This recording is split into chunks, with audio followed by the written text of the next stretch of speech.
कितने अच्छे थे वे दिन जब गन्ने को काटा जाता था, उसकी छिलाई होती थी और उसकी पेराई बैलों से होती थी। भोर में ही बैल नद जाते थे, बैलों के गले में घुंघरू और घंटी होता था। गन्ने की पेराई होकर के कड़ाह में उसे डाला जाता था उसके रस को, और फिर धीरे धीरे 3-4 घंटे लगता था, गुड़ तैयार हो जाता था। गुड़ की बट्टी बनती थी, उसका महिया खाते थे, बैलों को भी दिया जाता था, गाय और भैंस को भी दिया जाता था। वह दिन खत्म हो गए। दोस्तों, हम गन्ने के खेत में हैं और गन्ना काफ़ी बड़ा है। आप देख रहे हैं अभी गन्ना पका नहीं है, लेकिन यह गन्ना पूरी तौर पर ऑर्गेनिक है। और जिसने खेती किया है वह सामान्य व्यक्ति नहीं है, वह भारतीय वन सेवा के वरिष्ठ अफसर रहे हैं। लेकिन उन्होंने नौकरी से त्याग पत्र दे करके तय किया है कि हम जहर मुक्त खेती करेंगे और लोगों को बताएंगे। लोगों का जीवन बहुमूल्य है। ऐसे हैं डॉक्टर दिलीप सिंह जी। नमस्कार।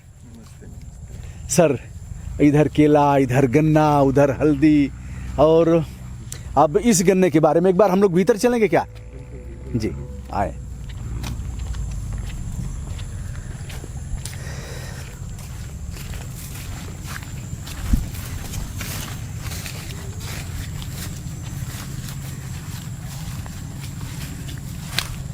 बस सर, यहीं से देखिए दोस्तों, यह गन्ने की पत्ती है। अब इससे ईंधन बनाने की भी बात की जा रही है, इस पर भी मैं वीडियो करूंगा। सर, यह किस प्रजाति का गन्ना है? ये है 118 जी, गन्ना CO 118 जी, और ये रिंग पिट मेथड से बोया गया है जी। इसका सेंटर टू सेंटर रिंग का जो है 5 फीट है और जो रिंग बनाया गया है वो 2.5 फीट डायमीटर का है। अच्छा। और हमारी कोशिश है कि एक गड्ढे में कम से कम 30 गन्ने रहें। जी। जो इस साल हमने पहली बार इस तरह बोया था, जी। तो इसमें अभी गन्ने एवरेज 20-25 है, लेकिन अगला जो हम बोएंगे थोड़ा और सुधार करेंगे। जी। और 30 गन्ना रहे और एक गन्ने की वजन हमें कम से कम 2 किलो का पहुंचाना है। जी। अभी हाइट तो अच्छी हो गई है, 7-8 फीट हो गया है। जी। थोड़ी हाइट और बढ़ेगी तो बहुत अच्छी है सर। हाँ, बहुत अच्छी है। और अभी ये समय भी है 4 महीना इसको ग्रोथ करने के लिए। जी। तो मुझे उम्मीद है कि 2 किलो का एक गन्ना हो जाना चाहिए। जी। हमारा लक्ष्य है कि 1 एकड़ में कम से कम 1000 क्विंटल पैदा करने का। जी। इस इलाके का एवरेज जो है यील्ड लगभग 275 क्विंटल पर एकड़ है। और मैं पूरी कोशिश कर रहा हूं कि इसको हम 1000 क्विंटल पर एकड़ पैदा करें, जो लगभग 4 गुना होगा। और हम जब गन्ना पहली बार लगाते हैं तो उसके साथ इसमें आलू भी एज ए इंटरक्रॉप लगाते हैं। अच्छा। वो भी हमें अच्छा खासा पैसा दे देता है, 50-60 हज़ार रुपया 1 एकड़ में दे देता है। अच्छा, गन्ना और आलू एक साथ। और आलू निकालने के बाद सेकंड इंटरक्रॉप भी मैं लगाऊंगा, वो होगा सूरन। अच्छा। जो इसमें मैं प्याज लगाया था जो बाद में निकल गया था, लेकिन मैं इसमें सूरन लगाऊंगा। तो अगला जब आप हमारा क्रॉप देखेंगे, जो फ्रेश क्रॉप होगा, अगर इस समय आएंगे तो उसमें 4 गड्ढों के बीच में एक सूरन का भी पौधा आपको नजर आएगा। अच्छा। तो सूरन से भी हम लगभग 50-60 हज़ार की पैदावार ले सकेंगे आराम से, क्योंकि करीब 40-50 क्विंटल सूरन 1 एकड़ में हो जाएगा। जी। और 20 रुपए के भाव से आराम से बिक जाता है। अब ये गन्ना पकेगा कब? ये मिल में जाएगा फरवरी फर्स्ट वीक में, जनवरी एंड या फरवरी फर्स्ट, जनवरी में पक करके तैयार हो जाएगा। उसके बाद ये मतलब मिल में जाने के लिए। दोस्तों, आप देख रहे हैं गन्ने की लंबाई और गन्ने 30 गन्ना आपने बताया ना, 20। हाँ, जो अभी 20 है लगभग। 20 है और 30 एक में। हाँ। इसे बियाछ बोलते हैं, क्या बोलते हैं? कुछ मतलब देहाती भाषा भूल गया है सर, क्या है याद कुछ? नहीं, देहाती भाषा याद है। मतलब इसमें जो गन्ना जैसे हम लगाते हैं, इसमें एक गड्ढे में हमने करीब 20-25 वो एक आंख का बीज लगाया था, तो उससे 15-20 जर्मिनेट होते हैं। जर्मिनेट होने के बाद फिर धीरे धीरे उसमें टिलरिंग होती है। जी। टिलरिंग होती है और टिलरिंग होके वो 30-35-40। आइए सर, नज़दीक चलते हैं।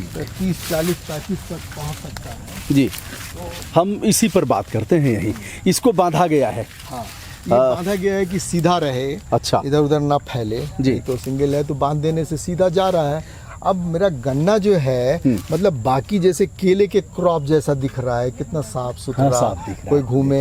इसकी सूखी पत्तियां हम लोगों ने निकाल दी है, जिससे कि ये जो घास है उसके ऊपर डाल दिया है वो भी सूख जाएगा। अच्छा, घास मर जाएगी और यह हाँ, और घास से भी खाद हो जाएगी, और इससे भी इससे खाद भी होगी। डिकम्पोज हो जाएगा, तो ये एडिशनल ह्यूमस हमारे खेत में आ जाएगा। जी। और इसके लिए भी थोड़ा एरेशन बढ़ गया, सनलाइट बढ़ गई, जी हाँ तो जी। ग्रोथ में भी थोड़ी प्रगति होगी। पूरी तौर पर वैज्ञानिक आधार अपनाया है आपने। नहीं, सबसे बड़ी बात है ना कि हमने अपने मजदूरों की एक अच्छी टीम बनाई है जी। जो काम कर रहे हैं जी। धीरे धीरे धीरे। मित्र भाव से डांटते भी हैं कि मित्र नहीं मित्रवत नहीं, पूरे प्यार से ही? पूरा प्यार से, और उनको समझ में आ रहा है क्योंकि हम पूरे काम की गारंटी है उनकी, पूरे सालों साल काम करते हैं तो उनको भी मज़ा आ रहा है। जी।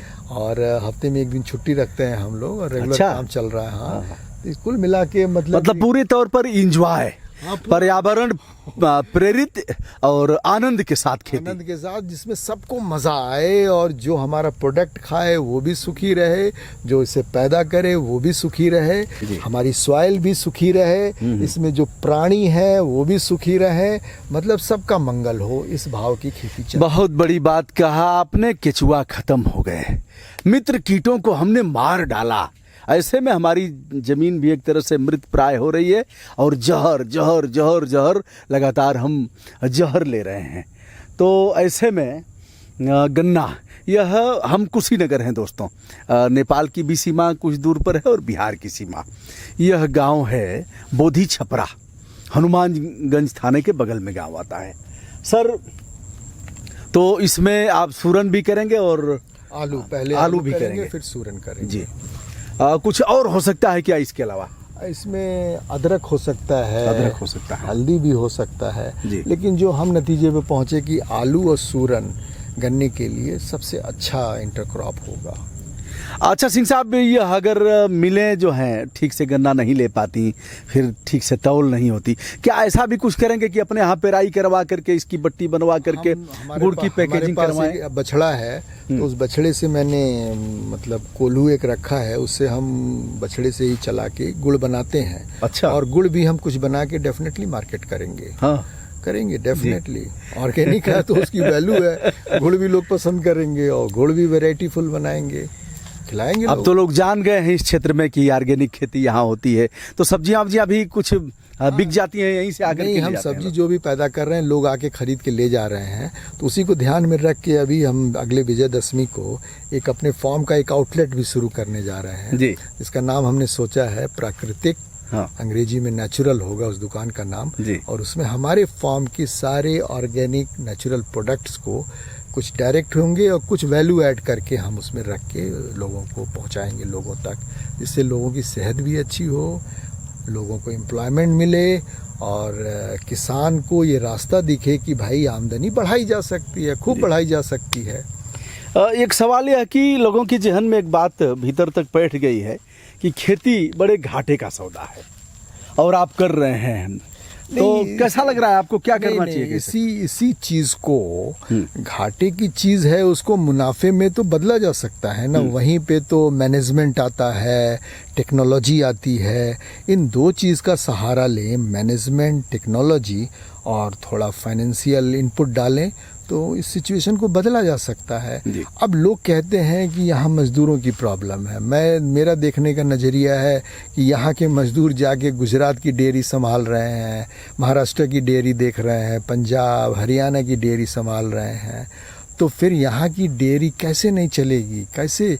खाली किसानों को थोड़ी अपनी पेइंग कैपेसिटी बढ़ानी होगी, और पेइंग कैपेसिटी बढ़ाने के लिए उत्पादन बढ़ाइए, उत्पादन बढ़ाने के लिए थोड़ी तकनीक का इस्तेमाल करिए, थोड़ा व्यवस्थापन सुधारिए, चीज़ें बदल सकती हैं। छोटे स्तर पर भी इस काम को शुरू किया जा सकता है। डेफिनेटली, निश्चित रूप से। दिक्कत कहाँ आती है? लोगों के जेहन में यह बात नहीं आती है, लोग क्रियान्वयन नहीं कर पाते हैं, सोचते ही नहीं है इस दिशा में। क्या है? नहीं, क्या लगता कुछ है? किसान करने लगे हैं, छोटे किसान भी करने लगे हैं, कुछ बड़े किसान भी करने लगे हैं, कुछ यंग बच्चे भी पढ़ लिख के आके करने लगे हैं, लेकिन मुझे अब ऐसा लग रहा है कि धीरे धीरे खेती के प्रति लोगों का रुझान बढ़ेगा और टेक्नोलॉजी आएगी, मैनेजमेंट आएगा और चीज़ें बदलेंगी। मैं तो बिल्कुल निराश नहीं हूँ, मैं तो बहुत ही आशा के साथ और बहुत ही उज्जवल भविष्य खेती का देखता हूँ।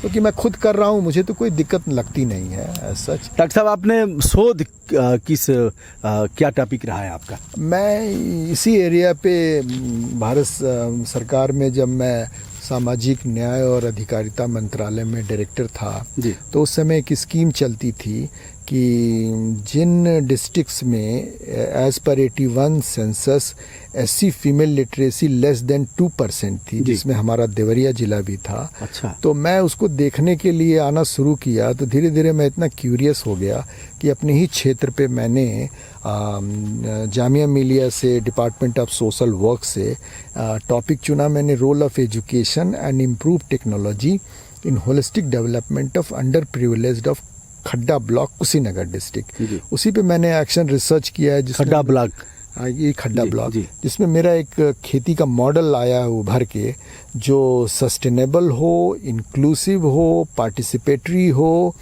और इसको ध्यान में रख के जो मॉडल आया है अब उसको मैं इम्प्लीमेंट कर रहा हूँ। और मुझे इम्प्लीमेंट करने में बेइंतहा खुशी हो रही है, मज़ा आ रहा है, और मुझे अपने समय का भयंकर सदुपयोग दिख रहा है, और एक उज्जवल भविष्य की ओर हम लोग धीरे धीरे बढ़ रहे हैं। उज्जवल भविष्य की तरफ बढ़ रहे हैं। रासायनिक खादों ने जीवन को बर्बाद कर दिया और हमारी सेहत पर लगातार दुष्प्रभाव डाला। कोरोना संक्रमण ने हमें जीने का रास्ता दिया है। आइए हम तय करते हैं कि रासायनिक खादों का प्रयोग सने सने बंद करेंगे धीरे धीरे, और ऐसे हम जो गोमूत्र है, जो जीवामृत है, जिसे हम दिखाने जा रहे हैं, और ऐसे तमाम खादों का हम प्रयोग करके जो प्राकृतिक वातावरण तैयार करते हैं, हम ऐसे खेती को बढ़ावा देंगे। सर का नंबर भी हम डिस्क्रिप्शन में डाल देंगे, और बात आप कर सकते हैं। कब से कब तक सर? नंबर भी एक बार बताइए। नहीं, कोई सीरियस हो तो कभी भी फ़ोन करे, आप सोते समय ना जगाए। जो नॉर्मल टाइम आदमी का होता है, सुबह 9 बजे से लेके शाम को 5-6 बजे के बीच में करे तो कोई प्रॉब्लम नहीं, हम उसको पूरे उसका समाधान करेंगे। दोस्तों बने रहिए हमारे साथ, हम और भी कुछ दिखाने जा रहे हैं जो आपको काफ़ी अच्छा लगेगा, और लगेगा कि हमारी दादी माँ अभी भी जिंदा है, हमारी नानी जी ऐसे ही करती थी, अब वह चीज़ें ख़त्म हो रही हैं। दोस्तों मैं हूँ ब्रजभूषण दुबे, यूट्यूब चैनल ब्रजभूषण मार्कंडे से, आज कुशीनगर में। बहुत बहुत धन्यवाद।